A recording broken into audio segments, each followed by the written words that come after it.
36 വർഷമായിടാ മനസ്സേ ഞാൻ പോലീസില്. ഇതിനിടയിൽ പുറത്ത് അറിയുന്നതും അറിയാത്തതുമായ പല ചെറ്റത്തരങ്ങളും ഞാൻ ചെയ്തിട്ടുണ്ട്. പക്ഷെ അതിനൊന്നും എനിക്ക് ഒരു റിഗ്രറ്റും ഇല്ലടാ.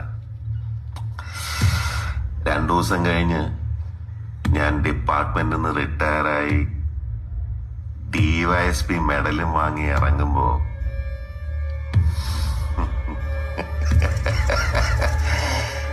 ജോർജ് സാറ് പഴയ ജോർജ് സാറ് തന്നെയാണ്.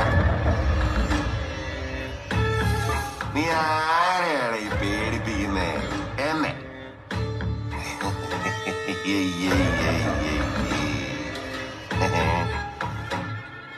നിന്നെ കാണാൻ ജോർജ് സാർ ഇവിടെ വന്നിട്ടുണ്ട്. നിന്റെ മുമ്പില് ജോർജ് സാർ ഇങ്ങനെ നിക്കുന്നുണ്ടേലേ, നീ ജോർജ് സാറിനെ ഇനിയും കുറെ അറിയാനുണ്ടറിയാ.